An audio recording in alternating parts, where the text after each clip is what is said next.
Oi, gente, que bom poder estar com vocês e falar um pouquinho sobre o meu estudo do Vem Segue-me, coisas que eu aprendi, inspirações que eu senti, e eu espero que também tenha sido muito proveitoso o seu estudo. E hoje eu vou começar já fazendo vocês refletirem um pouquinho. Todos nós já escutamos essas palavras: profeta, vidente e revelador. E quando nós escutamos essas palavras, será que nós pensamos que é tudo a mesma coisa? Na verdade, não. E aí a gente precisa entender qual é a diferença delas. Então vamos lá, o que é que seria um profeta? Um profeta seria um porta-voz de Deus na terra. Ele transmite ao homem a vontade do Senhor. Então ele ensina verdades já conhecidas. Ele ensina o evangelho. Ele prega. Ele tem a função de chamar as pessoas ao arrependimento, de ensinar, de advertir. Não é à toa que nós tivemos agora recentemente uma conferência. E quantos ensinamentos nós recebemos do presidente Nelson.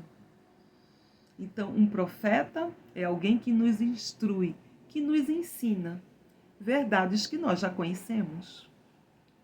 E quando a gente pensa em todos os outros profetas, quando a gente pensa em Abinadi, a gente pensa em Amós, em Isaías, nós temos homens chamados por Deus como seus porta-vozes na terra. Eles foram chamados a pregar o seu evangelho, a pregar e ensinar ao povo.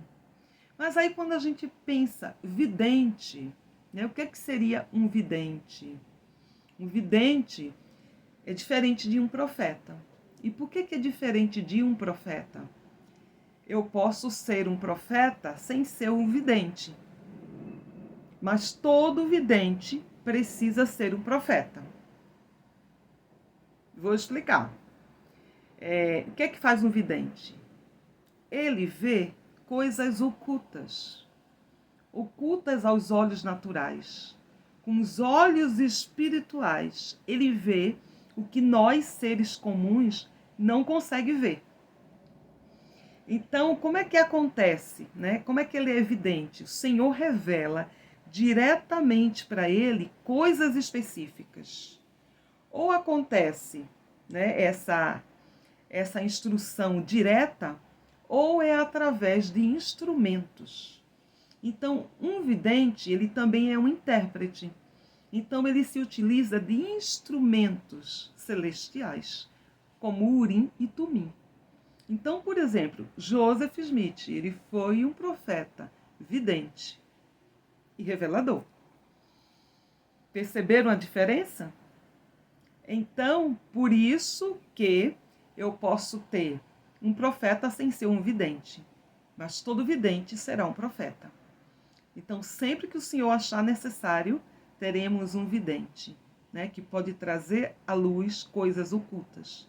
Principalmente quando a gente fala aí, de registros antigos. Ok? Agora, o que seria um revelador? Um revelador é aquele que vê as coisas, eu anotei aqui, revela novas verdades. Ele revela novas verdades.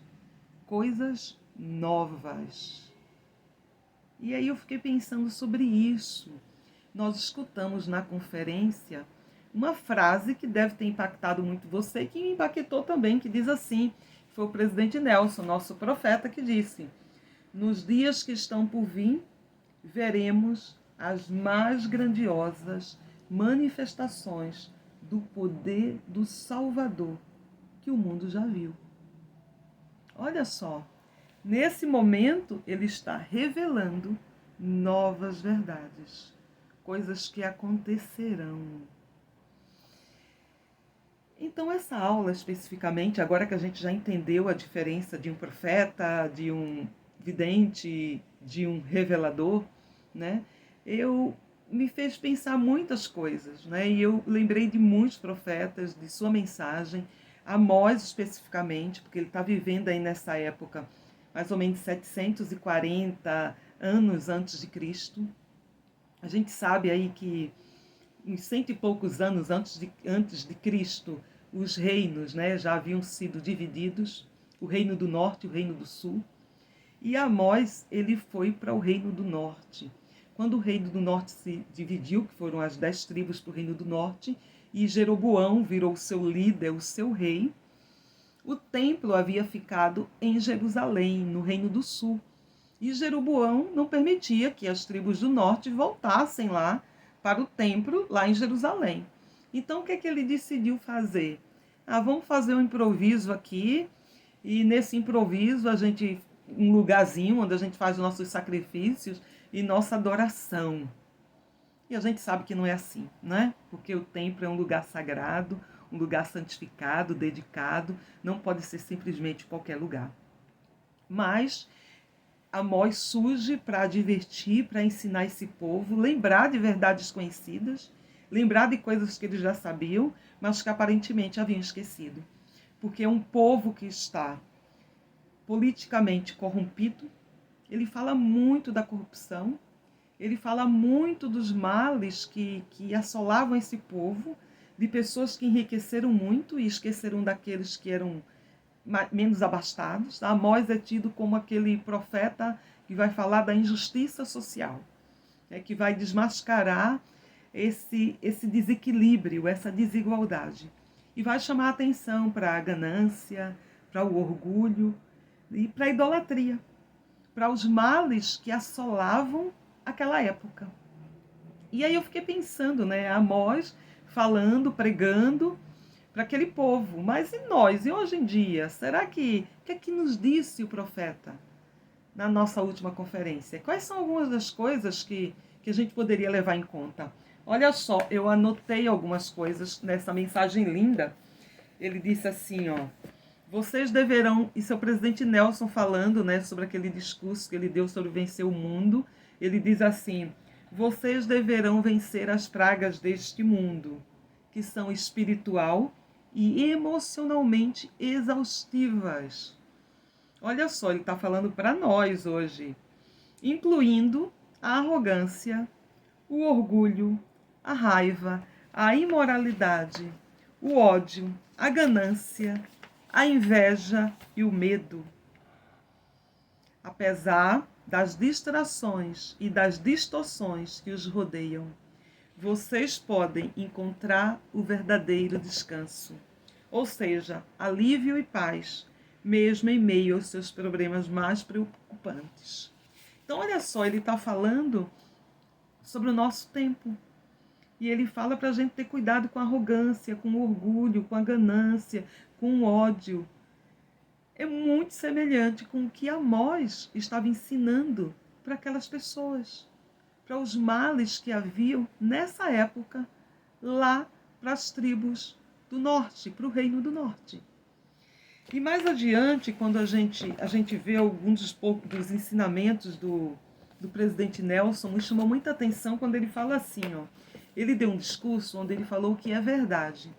E ele falou sobre a importância da gente reconhecer o que era verdade. E ele diz assim: o adversário tem outras táticas perturbadoras, porque ele começou esse discurso falando sobre um dos males do nosso tempo, que é o abuso. E aí ele diz: o Satanás tem outras táticas perturbadoras. Entre elas estão seus esforços para ofuscar o limite entre o que é verdade e o que não é verdade. Olha só, a gente vive em tempos que realmente é muito difícil discernir o que é verdade e o que não é verdade. A gente está, por onde a gente passa são fake news, não é? São falsas notícias a todo momento. E aí ele diz: a torrente de informações disponíveis na ponta dos nossos dedos, né? Você vai lá na internet, está lá na ponta dos dedos. E, ironicamente, torna cada vez mais difícil determinar o que é verdade. Mas o profeta, ele sempre dá a solução, e ele já tinha dito, né, que seria muito difícil a gente sobreviver nesses últimos dias sem a ajuda do Espírito Santo. Uma das maneiras para a gente reconhecer a verdade é através do Espírito Santo. Nesse discurso ele fala, a gente reconhece a verdade indo na fonte, no próprio Salvador Jesus Cristo, na sua doutrina, no seu evangelho. Então, se a gente tiver a nossa vida alicerçada no Salvador, dificilmente nós seremos enganados. E olha que interessante, porque Amós diz uma coisa muito semelhante aqui em Amós, no capítulo 2, no versículo 4, ele diz assim, ó: porque rejeitaram a lei do Senhor e não guardaram seus estatutos, antes se deixaram enganar por suas próprias mentiras, após as quais andaram seus pais. Ou seja, eles se deixaram enganar por suas próprias mentiras. Então a gente vê a decadência desse povo, a mentira. O presidente Nelson aqui está falando, tática de Satanás, a mentira, te confundir. Satanás não é o pai da mentira? Exatamente. A tática, gente, é a mesma. Foi a mesma para o povo de Israel na época de Amós e é a mesma hoje. E a gente não pode se enganar. A gente só vai conseguir sobreviver espiritualmente se a gente tiver os olhos bem abertos. E a decisão, como ele diz aqui, ó, eles rejeitaram a lei e não guardaram seus estatutos. Ou seja, eu preciso guardar os mandamentos. Eu preciso ser fiel, eu preciso guardar os meus convênios. Aí eu não serei enganada. A fórmula é simples, mas eu preciso estar disposta a pagar o preço, né? De guardar os mandamentos, de ser fiel, guardar os meus convênios. E eu não serei enganada. Então, é tão simples, porque Amós está pregando e ele prevê a morte de Jeroboão, né? Ele revela, olha só, ele revela uma coisa futura, a morte de Jeroboão pela espada. Mas o rei não acredita nele. Ele revela que esse reino, ele também seria dominado, também seria levado cativo, mas eles não acreditam. Eles não acreditam, ao contrário, eles vão lá e querem expulsar Amós, eles querem, vá embora, já deu, né? Não queremos mais te ouvir. E isso é muito comum. A gente escuta e lê direto nas escrituras o profeta que não é bem recebido, porque ele fala o quê? Ele fala verdades. Gente, quando você fala a verdade, muitas vezes você vai atrair inimigos, porque as pessoas preferem se enganar, as pessoas preferem a mentira. E isso foi no passado e é na época de hoje. Né? Dificilmente alguém que fala a verdade vai ter a sua simpatia. Então a gente precisa ter muito cuidado, porque às vezes muita gente se deixa enganar, né? Às vezes por palavras fáceis, palavras bonitas, porque as pessoas querem escutar o que é conveniente. E Jeroboão queria escutar o que era politicamente conveniente para ele. Mas não é assim que funciona com o Senhor.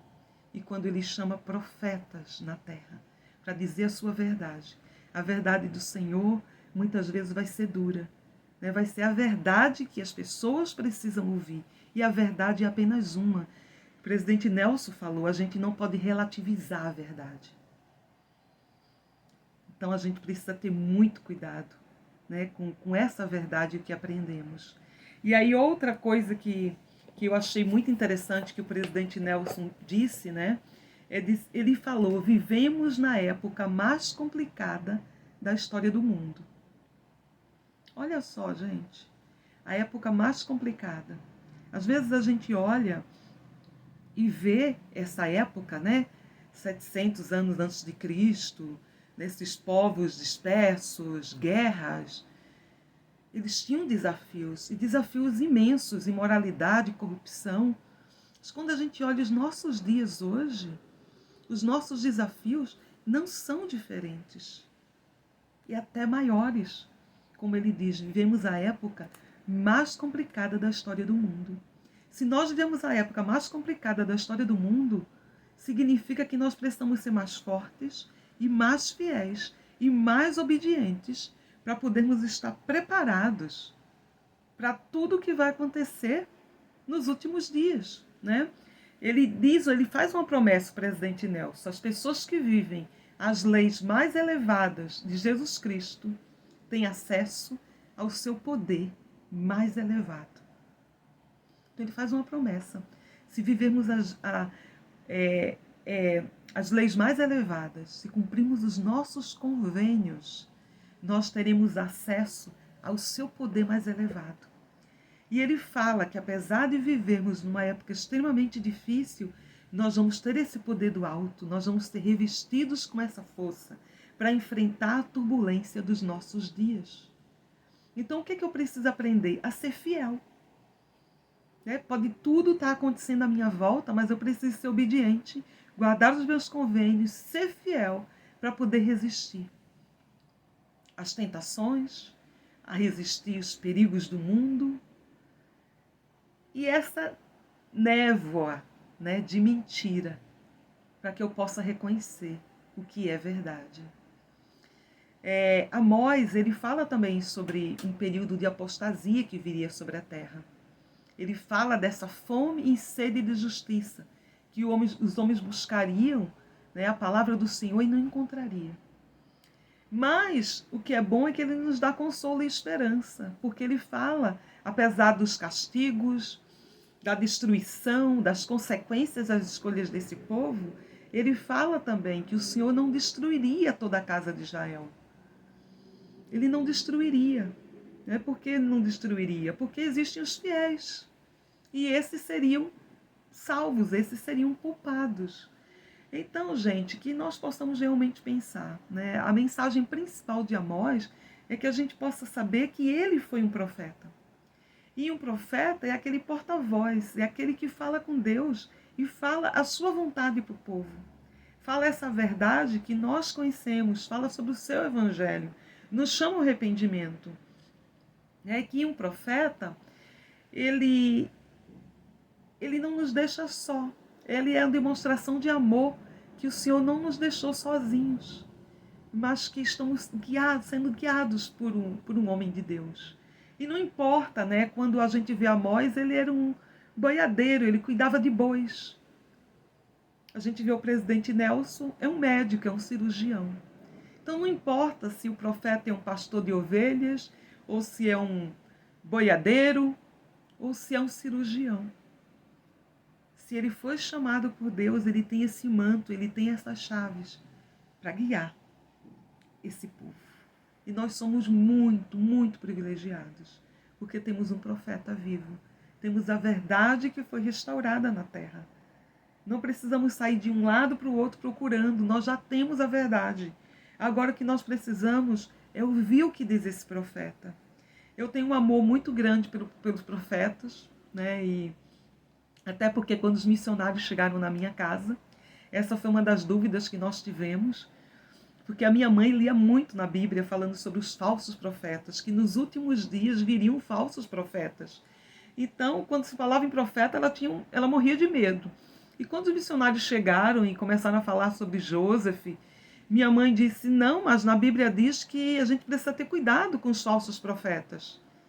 E aí os missionários ensinaram, que nós poderíamos saber se um profeta era verdadeiro ou falso pelos seus frutos. Por seus frutos os conhecereis. E que a minha mãe também poderia orar por uma resposta. E embora a resposta da minha mãe não veio naquele momento, sobre um profeta, porque ela continuou com uma dúvida, tanto que eu e minhas irmãs fomos batizadas, mas a minha mãe não foi imediatamente. E aí a minha mãe resistiu um pouco, e até porque o meu pai também aí não queria que ela se batizasse a princípio. E o que aconteceu foi que, depois de um mês que nós estávamos recebendo as palestras, minha mãe recebendo palestra, nós já havíamos sido batizadas, eu e minhas irmãs, a minha mãe decidiu ir visitar a igreja. E a minha mãe foi visitar a igreja. E foi muito interessante, porque a minha mãe, ela não era membro, e ela tinha um sonho que se repetia. Ela sonhava com um homem nas nuvens. Esse homem aparecia para ela de terno, com uma gravata vermelha, e ao lado, de muitas bandeirinhas brancas e um céu muito límpido. E ela olhava aquele homem como se fosse um líder de paz. E ela olhava para ele e dizia, nossa, mas quem é esse homem? Cada vez que ela olhava. Será um padre, um papa? E quando ela dizia isso, ele desaparecia. E ela teve esse sonho várias vezes. Mas sempre que ela achava que era um homem santo, e ela tentava reconhecer, ela não conhecia, ela não conseguia. E aí o que acontece? A minha mãe vai finalmente visitar a igreja. Quando a minha mãe chega na igreja, uma criança da primária entrega para minha mãe uma foto que ela tinha ganhado na aula da primária.